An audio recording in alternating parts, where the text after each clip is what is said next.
బిడ్డలారా, ప్రభువైన యేసుక్రీస్తు వారి నామంలో మీ అందరికీ నా హృదయపూర్వకమైన వందనాలు చెల్లిస్తున్నాను. గతించిన భాగంలో నీతిమంతుల యొక్క లక్షణాలు కొన్ని మనం ధ్యానం చేశాం.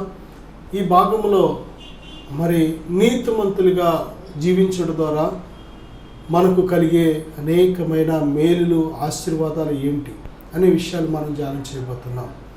చిన్న ప్రార్థన చేసుకుందాం, దేవుని వాక్యంలోకి పెడదాం. ప్రేమగల తండ్రి, పరిశుద్ధుడా, ఒక్కరిని నీతిమంతుడిగా చేయవాడు మీరే. నాయనా, మీ చేత మేము నీతిమంతులమని ఎంచబడినప్పుడు ఎంతో ధన్యులం ప్రభువా. నీతిమంతులే మీ రాజ్యానికి వారసులు, అర్హులు. నాయనా, అటువంటి నీతిని మేము కలిగి ఉండటకు సహాయం దయచేయండి. అంతేకాదు ప్రభువా, నీతిమంతులుగా కలిగి ఉండటం ద్వారా కలిగే అనేకమైన దీవెనల కోసం, అనేక లాభాల కోసం కొద్ది నిమిషాలు మేము వాక్యాన్ని ధ్యానిస్తుండగా మీరే మా అందరితో మాట్లాడమని యేసుక్రీస్తు వారి నామంలో అడుగుచున్నాం తండ్రి, ఆమేన్. ప్రియబిడ్డలారా, నీతిమంతులుగా ఎలా మారగలం అనేది కూడా, నీతిమంతులుగా ఎలాగా మనం అవ్వగలం అనేది కూడా అనేక విషయాలు మనం ధ్యానం చేశాం గతించిన భాగాల్లో.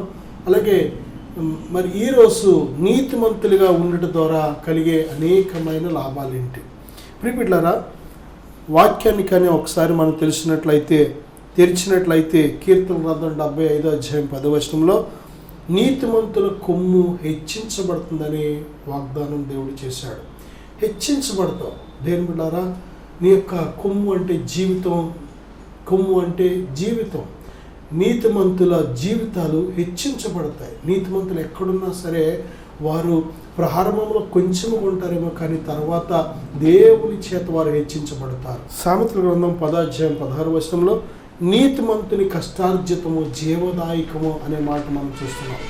నిజమే, జీవదాయకము. మన కష్టార్జితం మన కుటుంబానికి, మనకు జీవదాయకంగా ఉండాలి, కానీ మరణకరంగా ఉండకూడదు. ఈరోజు చాలామంది వారి కష్టార్జితాన్ని, దేవుని బిడ్డలారా, వారి కుటుంబాలకు ప్రేమతో ఎంతో మరి కష్టపడిన కష్టార్జితం విస్తారమైన ధనం కానీ ఉండటం ద్వారా వారి బిడ్డలకు అది ఎలా మారుతుందంటే శాపగ్రస్తంగా మారడం మనం చూస్తున్నాం.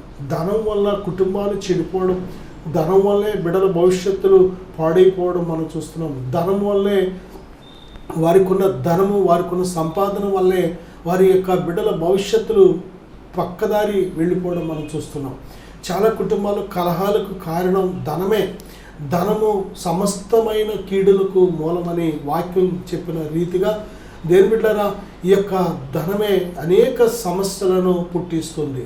ధనం వల్లే ప్రేమలు చల్లారిపోతున్నాయి, పగలు పెరిగిపోతున్నాయి.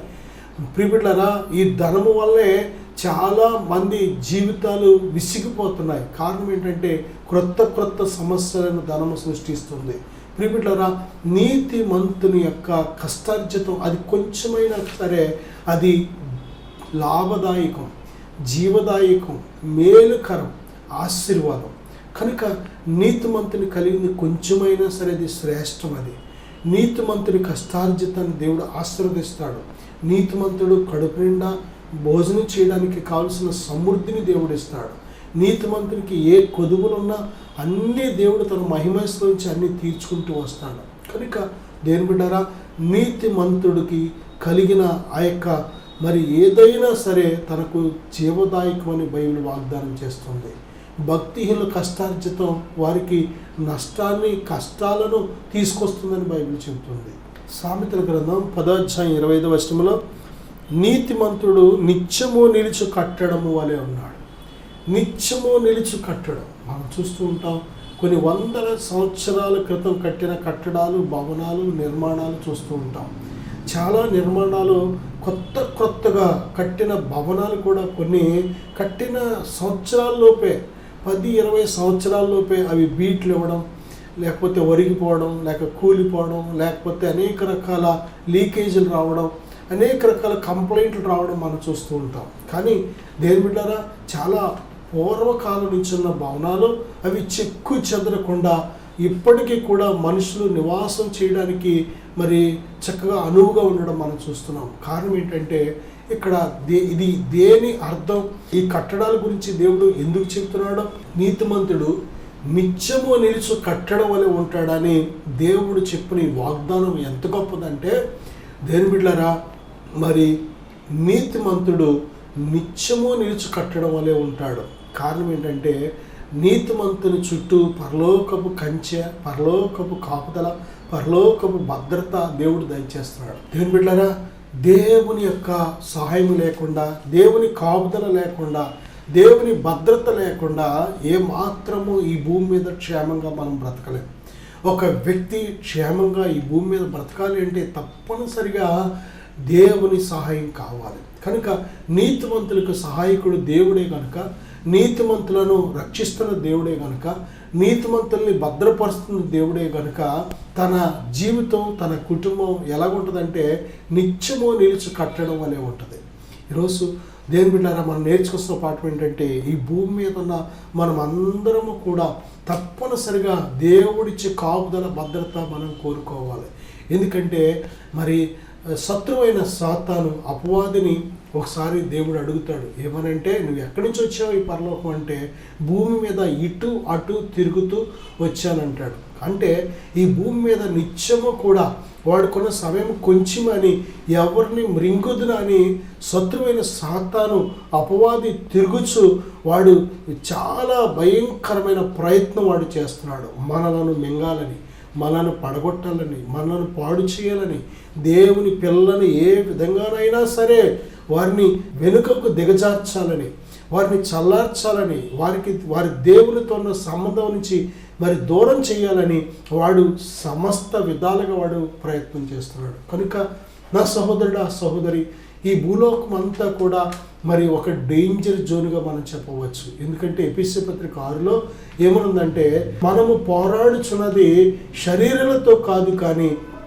అంధకార చీకటి శక్తులతో పోరాడుతున్నాం, అధికారులతో, ప్రధానులతో పోరాడుతున్నాం, ఆకాశ మండలం అందున్న దురాత్మల సమూహాలతో మనం పోరాడుతున్నాం. కాబట్టి ప్రియబిడ్డలారా, ఇది భయంకరమైన డేంజర్ జోన్. మనమే కాదు, మన బిడ్డలు, మన కుటుంబాలు నిత్యము దేవుని కాపుదల, భద్రత ఉంటేనే భూమి మీద మనం క్షేమంగా బ్రతకగలం. కనుక దేవుని యందు విశ్వాసం ఉంచినప్పుడు దేవుడు ఈ తన కాపుదలను ఉచితంగా తన బిడ్డలకు దయచేస్తున్నాడు.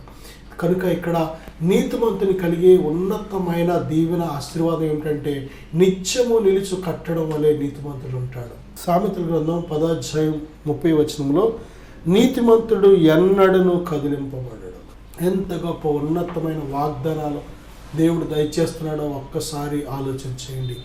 నీతిమంతుడు ఎన్నడను కదిలింపబడడు. దేవుని బిడ్డలారా, నీతిమంతుడు పక్షంగా ఉన్న దేవుడు కనుక మరి దేవుని కదిలించే శక్తి, సామర్థ్యత ఎవ్వరికీ ఉండదు. నీతిమంతుడికి కొద్ది కాలం శ్రమలు వస్తాయి. తన నీతిని బట్టి, నీతి నిమిత్తము ఆకలి దప్పులు గలవారు ధన్యులని బైబిల్ చెబుతుంది. నీతి నిమిత్తము హింసించబడేవారు ధన్యులని బైబిల్ చెబుతుంది. హింస వస్తుంది, ఆకలి దప్పులు వస్తాయి, అనేక రకాల శ్రమలు రావచ్చు. కానీ దేవుడు వాటన్నిటిలో నుండి నీతిమంతుని లేవనెత్తే దేవుడు ఆయన. కనుక దేవుని బిడ్డలారా, నీతిమంతుడు 7 మార్లు పడినా సరే దేవుడు మళ్ళీ వాడిని లేవనెత్తుతాడు. అందుకే ఎన్నడూ కదిలింపబడడు. ఎవ్వరు కూడా నేను కదిలించలేరు. బిడ్డలారా, కనుక దేవుడిచ్చే ఈ నీతిని మనం నిత్యము జాగ్రత్తగా కాపాడుకోవలసి ఉంది. సామెతల గ్రంథం 11వ అధ్యాయం 21వ వచనంలో, నీతిమంతుల సంతానము విడిపింపబడును. బిడ్డలారా, నువ్వే కాదు, నువ్వు నీతిమంతురాలుగా బ్రతికితే నీ బిడ్డలను కూడా దేవుడు విడిపిస్తున్నాడు. నీ కుటుంబాన్ని దేవుడు జ్ఞాపకం చేసుకుంటున్నాడు. అబ్రహాము దేవుని నమ్మాడు, అది అతనికి నీతిగా ఎంచబడింది. అయితే అబ్రహామునే కాదు, అబ్రహాము రక్త సంబంధి అయిన లోతును కూడా దేవుడు ఏం చేశాడంటే, ఆ భయంకరమైన సొదొమ గొమొర్రా ప్రాంత ప్రజలు చేసిన ఆ పాపాన్ని బట్టి వారిని అగ్ని గంధకాలతో వారిని నశింప చేయాలని ఆలోచన కలిగినప్పుడు నీతిమంతుడైన లోతును దేవుడు అబ్రహామును బట్టి జ్ఞాపం చేసుకున్నాడు. నా సహోదరుడా, సహోదరి, నువ్వు నీతిమంతుడిగా బ్రతికితే, నువ్వు నీతిమంతురాలుగా బ్రతికితే నాకు లాభం ఏంటి? నేను ఎవరి కోసం బ్రతకాలి? ఇంత నీతిగా బ్రతికితే నాకు ఈ నిందలేంటి, ఈ అవమానం ఏంటి, ఈ ఆకలి తప్పులేంటి అని నిరుత్సాహపడుతున్నావా? కాదు.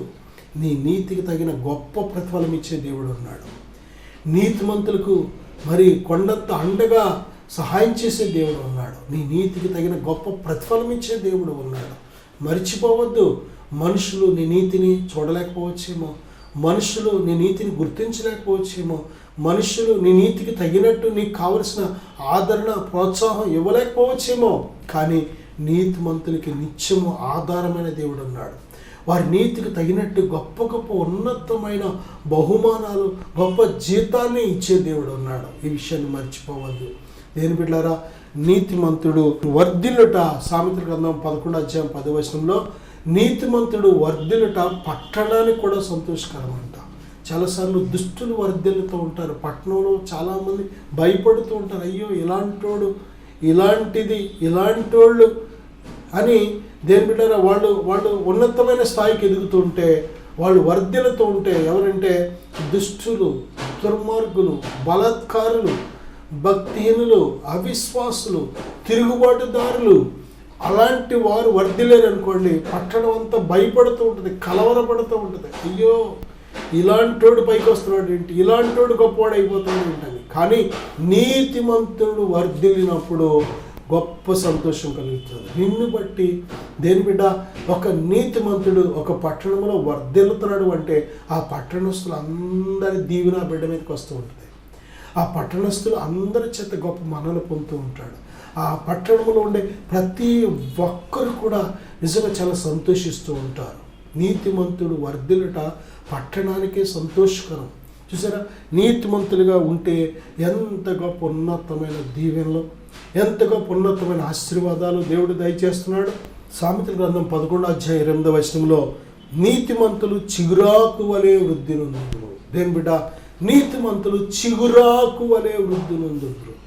వృద్ధి, నువ్వు చేసే పనిలో వృద్ధి, నువ్వు చేసే ఉద్యోగంలో వృద్ధి, నువ్వు జీవించే జీవితంలో వృద్ధి, ఆత్మీయ జీవితంలో వృద్ధి, కుటుంబంలో వృద్ధి, కష్టార్జితంలో వృద్ధి, ఆరోగ్యంలో వృద్ధి, అన్నిటిలో ఈ వృద్ధి అనే మాట ఏదో ఒక్క దానికి సంబంధించింది కాదు. దేవుని బిడ్డారా, నువ్వు చేసే సమస్త పనులలో వృద్ధిని దేవుడు దయచేసే దేవుడు. నీతిమంతుడు చిగురాకు వలె, ఆకు చూడండి చిన్న చిగురుస్తుంది, చిన్న ఆకుగా అది ఎదిగి పెద్దదై ఎంత సంపూర్ణమైన ఆకారాన్ని కలిగి ఉండాలో అంతవరకు అది ఎదిగి చక్కటి ఆ చెట్టుకి ఉపయోగకరంగా ఉంటూ ఉంటుంది. నీవు కూడా దేవుని బిడ్డారా చిగురాకు వలె వృద్ధి చెందడమే కాదు, నీ కుటుంబానికి, దేవునికి, అనేకులకు ఆశీర్వాదకరంగా ఉంటావు. సామెతల గ్రంథం 11:31 నీతిమంతులు భూమి మీద ప్రతిఫలము పొందుతారు. నీతిమంతులు భూమి మీదే ప్రతిఫలం పొందుతారు.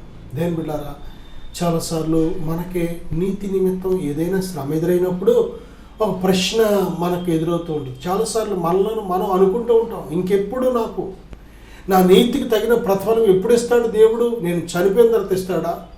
ఎవరికి కావాలి ఆ ప్రతిఫలం? నేను చనిపోయిన తర్వాత ఇస్తే అని ప్రశ్న కలుగుతూ ఉంటుంది. లేకపోతే చాలాసార్లు ఇక్కడ నేను బ్రతికుండగా సుఖం అనేది చూడనేమో, బ్రతికుండగా జవాబు అనేది నేను చూడనేమో, బ్రతికుండగా నా కన్నీరు తొడవబడదేమో అనుకొని చాలాసార్లు ఒకసారి అనుమానం వస్తుంటుంది. అటువంటి అనుమానం మనకి. కానీ బైబిల్ చెప్తుంది, నీతిమంతులు భూమి మీద సజీవులుగా ఉండగానే గొప్ప గొప్ప ప్రతిఫలాలు దేవుడు ఇస్తాడు. సామెతల గ్రంథం 12:3 నీతిమంతుల వేరు కదలదు. బిడ్డలారా, నీతిమంతుల వేరు కదలదు. వేరు దేనికి సంబంధించిన మాట? చెట్టుకు సంబంధించిన మాట. చెట్టు బలంగా ఉండాలి అంటే, అది కదలకుండా స్థిరంగా ఉండాలి అంటే, గాలి తుఫాను వచ్చినా సరే, పెనుగాలులు వీచినా సరే అది తట్టుకొని నిలబడి ఉండాలంటే దేని మీద ఆధారపడి ఉందంటే చెట్టు ఎప్పుడు కూడా వేరు మీద ఆధారపడి ఉంటుంది. వేరు ఎంత బలంగా ఉంటే ఆ చెట్టు భూమి మీద పైభాగం అంత బలంగా ఉంటుంది. వేరు ఎంత ఆరోగ్యంగా ఉంటే చెట్టు అంత ఆరోగ్యంగా ఉంటుంది. నా సహోదరుడా, సహోదరి, నీ ఆత్మీయ జీవితంలో వేరు అనే నీ ఆత్మీయ జీవితం ఎలాగుంది? నీతిని కలిగి ఉన్నప్పుడు అది వేరు వలె పనిచేస్తుంది. నీతి మంతుడిగా, నీతి మంతురాలుగా నువ్వు జీవించినట్లయితే నీ ఆత్మీయ జీవితం వర్ధిల్లుతుంది. నీ యొక్క ఈ లోక సంబంధమైన భౌతిక జీవితం కూడా దేవుని చేత దీవించబడుతుంది. కనుక ప్రియబిడ్డ, మనం చూస్తున్నాం, ఎంతోమంది పడిపోవడం చూస్తున్నాం. కొద్ది కాలం నిలబడి చిన్న శ్రమ వచ్చేటప్పటికి, చిన్న శోధన వచ్చేటప్పటికి, చిన్న గాలి, తుఫాను, వరద వచ్చేటప్పటికి కొట్టుకెళ్ళిపోతున్న జీవితాన్ని మనం చూస్తున్నాం. సమస్యలు జయించలేక, పరిస్థితులను జయించలేక, ఛాలెంజెస్ని జయించలేక, శత్రువులను జయించలేక ఎంతోమంది వారి జీవితాలను ముగించేసుకోవడం మనం చూస్తున్నాం. ముగించుకోవాల్సిన పని లేదు. నా సహోదరుడా, నీ సమస్యకు జవాబు ఉంది. ప్రభువు నిన్ను కడిగి నీతిమంతుడిగా తీర్చినప్పుడు, ప్రభువు నిన్ను శుద్ధి చేసి తన రక్తంతో నిన్ను కడిగి ఉచితముగా నీతిమంతురాలుగా చేసినప్పుడు దేవుడు నీకు ఒక ప్రత్యేకమైన వాగ్దానం ఇస్తున్నాడు. అదేమిటంటే, నీతిమంతుల వేరు కదలదు. దేవుడు నీకు ఇచ్చే నీతిని బట్టి శత్రువు నిన్ను ముట్టలేడు. దేవుడు నీకు ఇచ్చే నీతిని బట్టి ఆ యొక్క ఏ పరిస్థితులు కూడా నిన్ను కదిలించలేవు. దేని బిడ్డలారా, అంత గొప్ప నీతి మరణం నుండి తప్పిస్తుంది. నీతిమంతుని నిమిత్తము దేవుడు దాచించిన మేలు ఎంతో గొప్పది.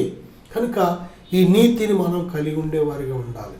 దేని బిడ్డ, నీతిమంతులుగా మనం జీవిస్తున్నప్పుడు దేవుడు మనకు దయచేసే ఉన్నతమైన దీవెనలు మనం ధ్యానిస్తున్నప్పుడు తప్పనిసరిగా ఈ నీతి మార్గంలో ఎటువంటి పరిస్థితులు ఎదురైనా మనం చెక్కు చెదరం, అధైర్యపడం, నిరుత్సాహం చెందం, భయపడం, వెనుకకు తిరగం. కనుక దేవుడిచ్చే నీతిని మనం కలిగి ఉన్నాం. సామెతల గ్రంథం 12:13 నీతిమంతుడు ఆపదను తప్పించుకుంటాడని బైబిల్ చెప్తుంది. ఎందుకంటే తప్పించే దేవుడు అన్నాడు, నీతిమంతులను తప్పించే దేవుడు అన్నాడు. దేని బిడ్డలారా, శద్రకు, మేషకు, అబేద్నెగోలు ప్రభువునందు విశ్వాసం ఉంచి వారు నీతిమంతులు. వారికి శ్రమ వచ్చింది, అగ్నిగుండంలో పడవేసేశారు. అగ్నిగుండంలో పడకుండా దేవుడు ఆఫ్ చేయొచ్చు కదా. అగ్నిగుండం ఎదురవ్వకుండానే వారిని తప్పించవచ్చు కదా.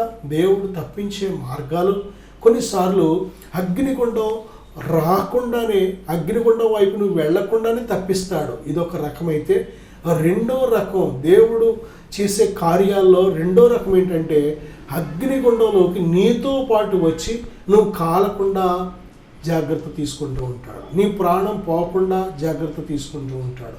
ఆఖరికి నీ తల వెంట్రుక సైతము కాలకుండా, నీ వస్త్రాలు సైతము పొగవాసన రాకుండా అగ్నిగుండంలో అంత జాగ్రత్త తీసుకుంటాడు దేవుడు. దేని బిడ్డ, అగ్నిగుండంలో వేసేస్తున్నారు, నా జీవితం అయిపోయింది, అగ్నిగుండంలో ఉన్నాను, అగ్నిగుండంలో పడిపోయాను, ఇంక నేను చనిపోతాను అనే ఆలోచన రావాల్సిన పని లేదు. ఎందుకంటే నీ నీతి నిన్ను మరణం నుండి రక్షిస్తుంది. నీతికున్న శక్తి ఎంత అంత కాదు.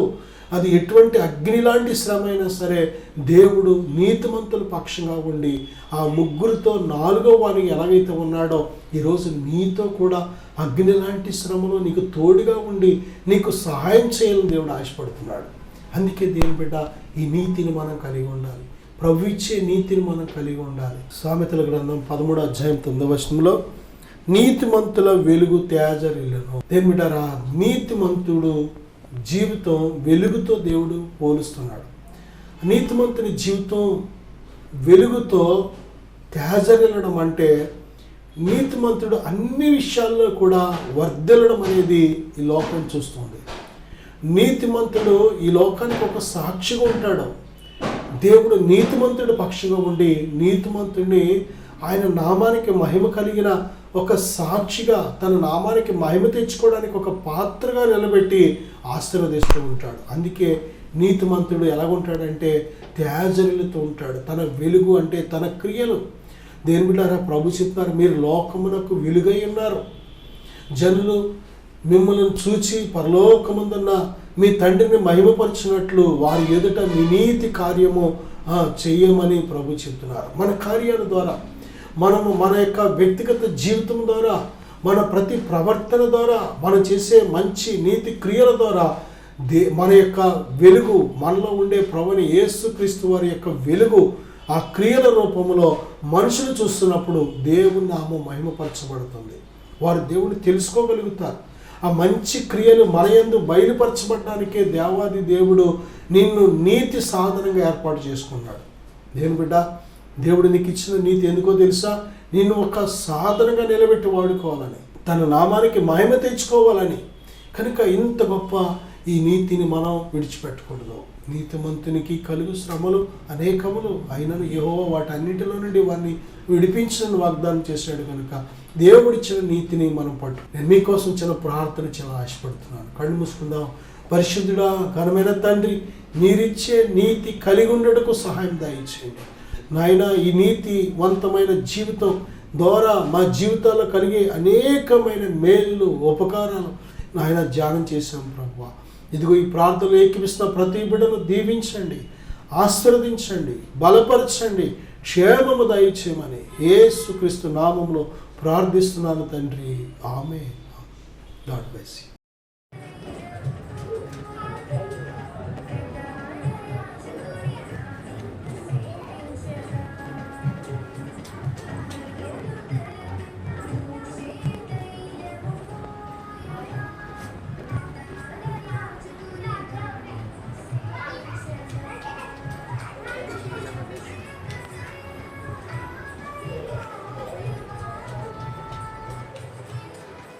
దేవుని నామానికి వందనాలు, దైవజనులకు వందనాలు, లైవ్లో చూస్తున్న మీ అందరికీ నా వందనాలు. నా పేరు గిరి. నేను తాడేపల్లిలో ఉంటాను. ఒక చిన్న జ్యువెలరీ షాప్లో వర్క్ చేస్తూ ఉంటాను. అసలు దేవుడు అంటే ఏంటో నాకు తెలియదు, ఏమీ తెలియదు.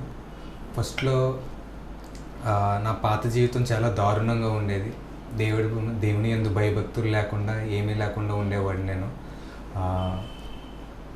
సిగరెట్లు కాల్చడం, మందు తాగడం, స్నేహితులతో బయటకు వెళ్ళడం, సినిమాలకు వెళ్ళడం, అలా ఉండేది నా జీవితం. దేవుడు అంటే అసలు ఏమిటో తెలియదు. దేవుడు ఉన్నాడా అనే ఆలోచన కూడా నాకు ఉండేది కాదు. మన కోసం ఒకరు ప్రాణం పెట్టారని కానీ అది కానీ ఏమీ ఉండేది కాదు. నా జీవితం నా ఇష్టానుసారంగా ఇంట్లో తల్లిదండ్రుల మాట వినకుండా ఫ్రెండ్స్తో తిరగడం, సినిమాలకు వెళ్ళడం, తాగడం లాంటివి చేసేవాడిని. కానీ ఒకరోజు మా ఇంటి దగ్గరున్న దైవజనులు ఒకసారి నన్ను సన్నిధికి తీసుకెళ్ళారు. చిన్నతనం అప్పుడు ఏమీ తెలియదు. వారితో పాటు సరదాగా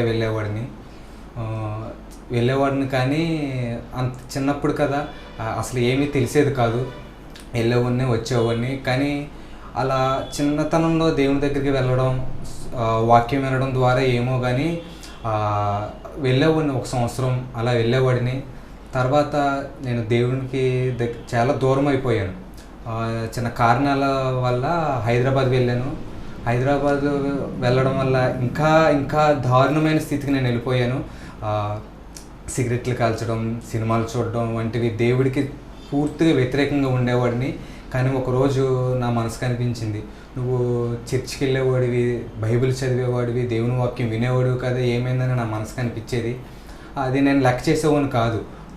ఫ్రెండ్స్తో, స్నేహితులతో పాటు నా ఇష్టానుసారంగా వెళ్ళేవాడిని. కానీ ఒకరోజు దైవజనులు నన్ను చూసి అమ్మ సన్నిధికి రాలేదు అని అడగడం వల్ల ఒకరోజు మళ్ళీ వెళ్ళాను.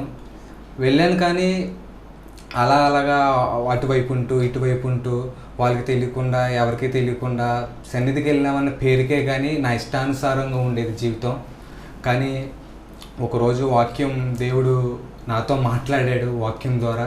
అప్పటి నుంచి నేను దేవుళ్ళో ఎదుగుతూ వచ్చాను.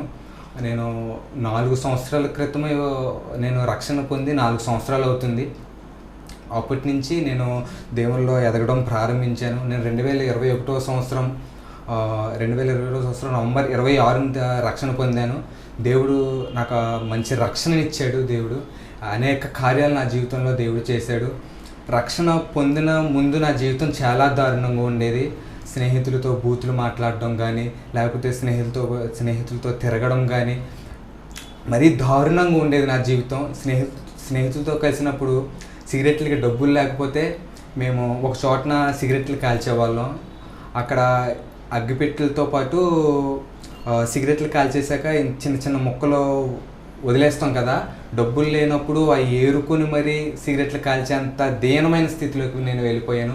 దేవుడు ఆ బంధకాల నుంచి దేవుడు నన్ను విడిపించాడు, మందు నుంచి విడిపించాడు, సినిమాల నుంచి విడిపించాడు. అలా వాక్యం వింటూ నవంబర్ 26, 2021 సంవత్సరంలో నేను రక్షణ పొందిన కానించి దినదినము నా ఆత్మీయ స్థితి పెరగడం ప్రారంభించింది. అలాగే ఒకసారి మా సన్నిధిలోనే దైవజనులు ఎన్ఎన్టీ వాటర్ ప్రార్థన చేయడం ప్రారంభించారు. నేను అది విన్నాను. అక్కడ స్వస్థత జరుగుతుందంట అని నేను విన్నాను.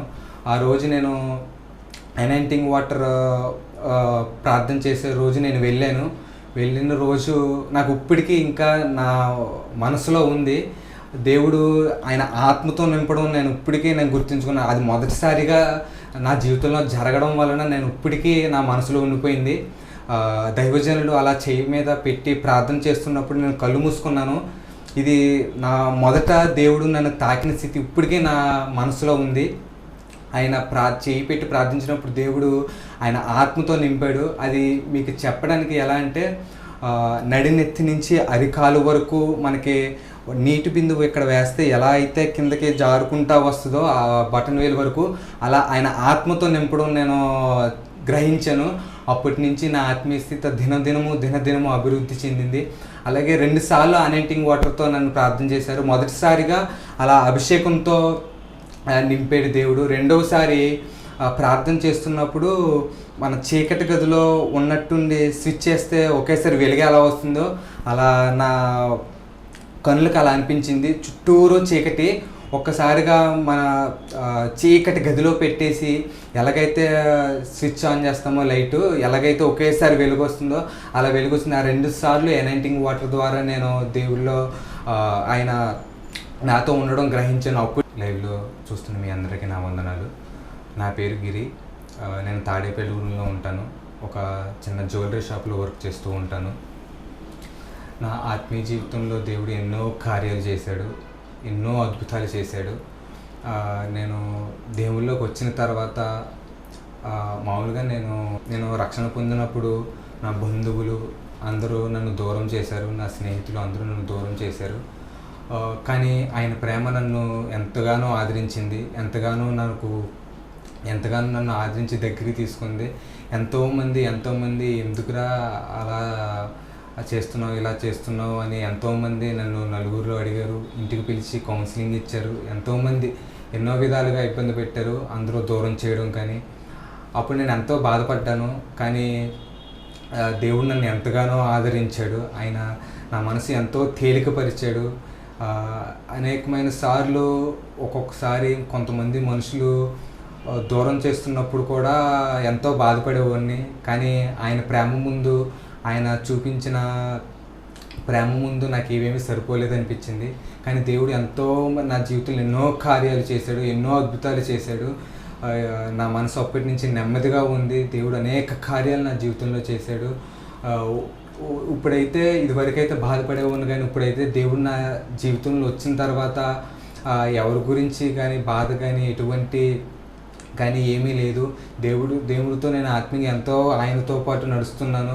ఆయన ఎంతగానో నన్ను ఆదరిస్తున్నాడు. అనేక కార్యములు దేవుడు నా జీవితంలో చాలా చేశాడు. ప్రతి విషయంలోనూ ముందుండి నడిపించి ప్రతి విషయంలోనూ దేవుడు ఎంతగానో ఆదరించాడు.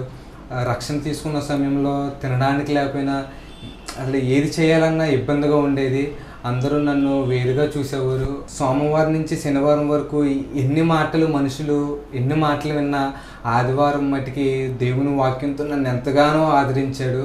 ఒక తల్లి కంటే ఎక్కువగా, తండ్రి కంటే ఎక్కువగా ఆయన మాటలను చాలా ఆదరించాయి.